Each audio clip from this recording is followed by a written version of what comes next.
আলহামদুলিল্লাহি রাব্বিল আলামিন আসসালাতু ওয়াসসালামু আলা রাসূলিল আমিন ওয়া আলা আলিহি ওয়া আসহাবিহি আজমাইন। শহীদের রক্তস্নাত কাফেলা, মেধাবীদের প্রিয় সংগঠন বাংলাদেশ ইসলামী ছাত্র শিবির ধানমন্ডি থানার উদ্যোগে আয়োজিত আজকের এই সমাবেশে উপস্থিত আছেন সম্মানিত সভাপতি বাংলাদেশ ইসলামী ছাত্র শিবির ধানমন্ডি থানার সংগ্রামী সভাপতি সাব্বির আহমেদ ফাহিম ভাই।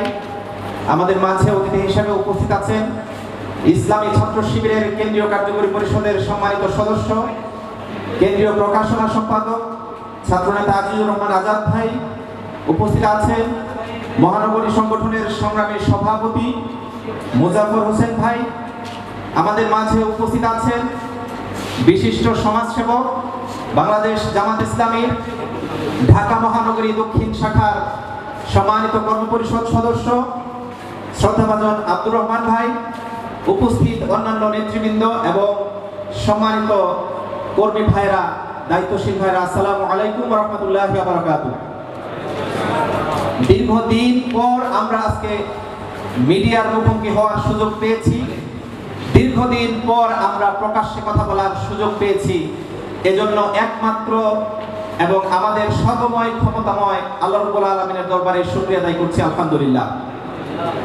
সম্মানিত দিনী ভাই ও বন্ধুগণ, আমরা বাংলাদেশে একটি নৈরাজ্যকর পরিস্থিতি থেকে মুক্তি লাভ করেছি এবং এই মুক্তির ক্ষেত্রে আল্লাহ রাব্বুল আলামিন যাদেরকে আমাদের জন্য সবচেয়ে সহায়ক হিসেবে দান করেছেন তারা হলো বাংলাদেশের ছাত্র সমাজ। আমরা শুরুতেই বৈষম্য বিরোধী ছাত্র আন্দোলনের মাধ্যমে এদেশকে মুক্ত করার ক্ষেত্রে যে ভাইরা ভূমিকা রাখতে গিয়ে জীবন দিয়েছেন, আহত হয়েছেন, পঙ্গুত্ব বরণ করেছেন, রক্ত দিয়েছেন, বিভিন্নভাবে নির্যাতনের শিকার হয়েছেন, সেই সব ভাইদের প্রতি শ্রদ্ধা জ্ঞাপন করছি এবং দোয়া করছি মহান আল্লাহ রাব্বুল আলামিন তাদের প্রত্যেককে স্ব জায়গায় ভাবে সম্মানিত করুন, আল্লাহুম্মা আমিন। সম্মানিত ভাই এবং বন্ধুগণ, ইসলাম একটি সমন্বিত শক্তি, সমুন্নত শক্তি। ইসলাম একটি বিজয়ী শক্তির নাম আমরা জানি এবং এটি বিশ্বাস করি। সেই বিশ্বাস যে বাস্তবে পরিণত হওয়ার ক্ষেত্রে আমাদের অনেকের দুর্বলতা রয়েছে, অনেকের ত্রুটি রয়েছে, সেগুলো আল্লাহ রাব্বুল আলামিন বর্তমানে চিহ্নিত করে দেখিয়ে দিয়েছেন কিনা আপনারা বিশেষভাবে খেয়াল করবেন। এখানে আগের বক্তাগণ বিষয়গুলো বলেছেন। অতি অল্প কয়েকদিন আগেও আমরা নিশ্চিত ছিলাম না এই জমিনে ইসলামী ছাত্র শিবির যারা আদর্শের কথা বলে, যারা নৈতিকতার কথা বলে, যারা মানুষকে শুধুমাত্র ভালো হতে শিক্ষা দেয়, সেই ইসলামী ছাত্র শিবিরকে প্রকাশ্যে কথা বলতে দিবে, প্রকাশ্যে বিচরণ করতে দিবে, এটি আমরা কিন্তু বিশ্বাস করতে পারি না। কিন্তু আল্লাহ রাব্বুল আলামিন আমাদেরকে সেই সক্ষমতা দান করেছেন, সেই পরিবেশ দান করেছেন যে আমরা এই পরিবেশকে সহায়ক শক্তি হিসেবে গ্রহণ করে আজকে আমরা এখানে সমবেত হওয়ার সুযোগ লাভ করেছি, আলহামদুলিল্লাহ। সম্মানিত ভাই এবং বন্ধুগণ, ইসলামী ছাত্র শিবির একটি অগ্নি স্ফুলিঙ্গের নাম। যারা যেখান দিয়ে যায় আলো ছড়িয়ে শুধুমাত্র যায়। ইসলামী ছাত্র শিবির ফুলের সৌরভের নাম। তারা যে দিক দিয়ে যায়, যেখানে বিচরণ করে, তার চারপাশে শুধুমাত্র ফুলের সৌরভই ছড়াতে পারে। তার চারপাশে থাকা অন্ধকারগুলো দূর করার ক্ষেত্রে, তার চারপাশে থাকা পান্তেময় মানুষগুলোকে ফুলের সৌরভে সুরভিত করার ক্ষেত্রে ইসলামী ছাত্র শিবির একমাত্র বাংলাদেশের শক্তি, যা আজকে ছাত্র সমাজ গ্রহণ করতে বাধ্য হয়েছে, আলহামদুলিল্লাহ। ইসলামী ছাত্র শিবিরের কর্মীদের নৈতিক মান বিগত এই 17 বছরের জুলুম নির্যাতনের মাধ্যমে পতন করা যায়নি, নিঃশেষ করা যায়নি, খাটো করা যায়নি। ইসলামী ছাত্র শিবিরের কর্মীদের মেধা, যোগ্যতা এবং সক্ষমতার অবস্থাকে কোনোভাবে দমিয়ে রাখা যায়নি। এবং আমি বিশ্বাস করি দৃঢ়ভাবে আল্লাহ রাব্বুল আলামিনের প্রতি যেহেতু ইসলামী ছাত্র শিবিরের কর্মীদের আস্থা রয়েছে, যেহেতু একমাত্র আল্লাহ রাব্বুল আলামিনকে ইলাহ হিসেবে গ্রহণ করার পাশাপাশি ইসলামী ছাত্র শিবিরের কর্মীরা ইকরা বিসমি রাব্বিকাল্লাযী খালাক বলে দিন শুরু করে ঘুমাতে যায় ঠিক একইভাবে আল্লাহ রাব্বুল আলামিনের নাম নিয়ে, সেই শক্তিকে কোনোভাবেই দমানো যাবে না, ইনশাআল্লাহ। বিশেষভাবে আমি বলতে চাই, এই বাংলাদেশ থেকে অন্য কোনো দলকে, অন্য কোনো মতকে যেভাবে নিঃশেষ করা হোক না কেন, ইসলামী ছাত্র শিবিরকে নিঃশেষ করা কোনোভাবেই যাবে না ইনশাআল্লাহ। এর অন্যতম একটি কারণ হচ্ছে ইসলামী ছাত্র শিবির এদেশের মানুষকে ভালোবাসে, এদেশের ছাত্র সমাজকে ভালোবাসে। ইসলামী ছাত্র শিবির এদেশের মানুষকে, এদেশের ছাত্র সমাজের প্রতি ভালোবাসা প্রদর্শন করতে গিয়ে আজকে শত শত ভাই শাহাদাত বরণ করেছে। আপনারা জেনে থাকবেন, এই বর্তমান যে সরকারের পতন হয়েছে, স্বৈরাচার আওয়ামী লীগ সরকার, এই সরকার ইসলামী ছাত্র শিবিরকে ধ্বংস করে দেওয়ার জন্য, নিঃশেষ করে দেওয়ার জন্য 2009 সালে যারা ক্ষমতায় এসে শহীদ শরীফুজ্জামান নোমানীকে রাজশাহী বিশ্ববিদ্যালয়ে শাহাদাত বরণ করতে বাধ্য করেছিল। কিন্তু তাদের এই শহীদ করে দেওয়া, হত্যা করে দেওয়ার যে রাজনীতি, বাংলাদেশের মানুষ তা গ্রহণ করেনি।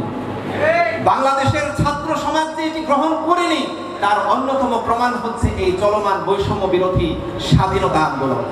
তারা জীবন দিয়ে প্রমাণ করেছে ইসলামী ছাত্র শিবির যে স্বপ্ন দেখতো বাংলাদেশ নিয়ে, মানুষকে ভালোবেসে ছাত্র সমাজকে নৈতিক সমাজে পরিণত করার জন্য, সেই কাজটি অতি উত্তম কাজ।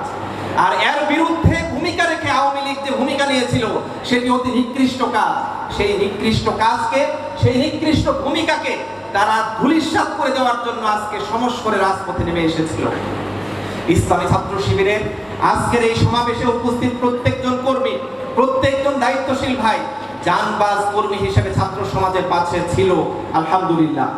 আমি মনে করি ছাত্র সমাজের এই যে বিজয়, সেই বিজয়ের ক্ষেত্রে ইসলামী ছাত্র শিবির তার নৈতিক ভূমিকা রাখতে পেরেছে, এর চেয়ে বড় শুকরিয়ার বিষয় আর কি হতে পারে? আমি বিশ্বাস করি দৃঢ়ভাবে ইসলামী ছাত্র শিবিরের আজকের শুধুমাত্র এই বৈষম্য বিরোধী ছাত্র আন্দোলনের ভূমিকাই নয়, আগামী দিনে যত ধরনের বৈষম্য হবে, যত ধরনের অনৈতিকতায় বাংলাদেশে কেউ গড়তে চাইবে, প্রথিত করে দিতে চাইবে, তাদের প্রত্যেকের অবস্থানকে ঘুরিয়ে দেওয়ার জন্য যখন যা প্রয়োজন সেই ভূমিকা রাখতে সক্ষম হবে ইনশাআল্লাহ। এক্ষেত্রে আমাদের নেতৃবৃন্দ এখানে কতগুলো পয়েন্ট আপনাদের সামনে উপস্থাপন করে রেখেছেন। আমি শুধুমাত্র এভাবে বলবো, আপনি যদি অগ্নিস্ফুলিঙ্গ হয়ে আগুনের ভূমিকায় না অবতীর্ণ হয়ে আলোর ভূমিকায় অবতীর্ণ হতে পারেন, তাহলেই কেবলমাত্র এই সমাজ আপনাকে গ্রহণ করবে। আপনি যদি ফুলের সৌরভ ছড়িয়ে দেওয়ার জন্য নিজের জীবনকে জীবন্ত একটি প্রমাণ হিসেবে উপস্থাপন করতে পারেন, তাহলে এই ছাত্র সমাজ আপনাকে কোনোভাবে দূরে ঠেলে দিতে পারবে না ইনশাআল্লাহ। এবং ইসলামী ছাত্র শিবির সেই লক্ষ্যকে সামনে নিয়ে রেখেই আজকে আপনাদেরকে এখানে সমবেত করেছে। আসুন, যারা আজকে আমাদেরকে নস্যাৎ করতে চেয়েছিল, তারা কিন্তু নস্যাৎ অলরেডি হয়ে গেছে, কিন্তু তারা আবার মাথা চাড়া দিয়ে এখানে দাঁড়াতে পারে। কারণ কুফরি শক্তি, বাতিল শক্তি, শয়তানের সহযোগী শক্তি যারা, তারা বারবার মাথা চাড়া দেওয়ার চেষ্টা করে। যারা নৈতিকভাবে পরাজিত, তারা বারবার চেষ্টা করে ইমানদার মানুষ যারা, তাদেরকে পরাজিত করার জন্য। ইসলামী ছাত্র শিবির যেহেতু শত শত শহীদের একটি সংগঠন, ইসলামী ছাত্র শিবির যেহেতু একটি নৈতিক সংগঠন, শতভাগ শিক্ষিতের সংগঠন, শতভাগ মাদক মুক্ত সংগঠন, শতভাগ সক্ষম সংগঠন, তার এই সক্ষমতা নিয়ে এরকম অনৈতিক মানুষ যারা আছে, তাদেরকে পরাজিত করার ক্ষেত্রে কোনোভাবেই আর পিছপা হবে না ইনশাআল্লাহ। এক্ষেত্রে আপনাদের প্রতি শুধুমাত্র অনুরোধ রাখতে চাই একটি, ইসলামী ছাত্র শিবিরকে চেনার জন্য ইসলামী ছাত্র শিবিরের একজন কর্মী যেন যথেষ্ট হয়। ইসলামী ছাত্র শিবিরকে চেনার জন্য 10 জন কর্মীর কাছে যেতে হবে না, যাচাই করতে হবে না যে অমুক কি ইসলামী ছাত্র শিবিরের চরিত্র ধারণ করেছে। না, ইসলামী ছাত্র শিবিরের একজন কর্মীকে দেখলেই যেন, একজন কর্মীর সংস্পর্শে আসলেই যেন, সে কোনো রাস্তা দিয়ে চলাফেরা করলেই যেন, সে কোনো বাসায় গেলেই যেন তারা অনুভব করতে পারে যে এটি ইসলামী ছাত্র শিবির। এই শিবির চেয়েছি আমরা, যে শিবির মানুষকে কল্যাণের দিকে নিয়ে যায়, ছাত্র সমাজকে আলোর দিকে নিয়ে যায়। সম্মানিত ভাই এবং বন্ধুগণ, আমি পরিশেষে আপনাদের প্রতি অনুরোধ রাখবো, বাংলাদেশ একটি সম্ভাবনাময় দেশ। এই সম্ভাবনা অন্তত পক্ষে শত শত দিক বিভাগ দিয়ে এখানে বিশ্লেষণ করা সম্ভব, কিন্তু আজকে সময় নেই। আমি শুধুমাত্র বলবো যে সম্ভাবনা এই বাংলাদেশকে গড়ার ক্ষেত্রে এখন পর্যন্ত যাদেরকে আমরা আশা করেছি, তারা কেউ ভূমিকা রাখতে পারে নাই। ইসলামী ছাত্র শিবির শুরু থেকে, সেই 1977 সাল থেকে আজ পর্যন্ত এবং এখন পর্যন্ত প্রত্যয় গ্রহণ করে সামনের দিকে এগিয়ে যাচ্ছে যে এই সম্ভাবনার বাংলাদেশকে একটি সোনার বাংলাদেশ, সমৃদ্ধ বাংলাদেশে পরিণত করবে ইনশাআল্লাহ।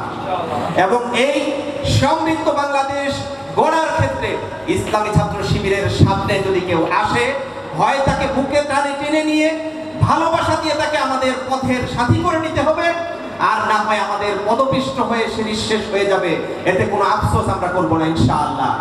আমি সবশেষে অনুরোধ রাখছি, আসুন আগামী দিনে সংগঠনের যে কোনো সিদ্ধান্ত বাস্তবায়নের ক্ষেত্রে ছাত্র শিবিরের কর্মী বাহিনী যেভাবে জানবাজ হয়ে ভূমিকা রেখেছে, আপনারা সেক্ষেত্রে পিছপা হবেন না ইনশাআল্লাহ।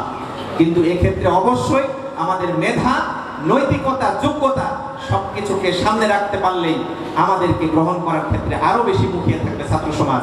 আমরা প্রত্যেকটি শিক্ষা প্রতিষ্ঠানে সেই নজির স্থাপন করব। আল্লাহ আমাদেরকে সেই তৌফিক দান করুন। আজকের এই প্রোগ্রাম সফল হোক, সার্থক হোক। ওমা তৌফিক ইল্লা বিল্লাহ। আসসালামু আলাইকুম ওয়া রাহমাতুল্লাহি ওয়া বারাকাতুহু।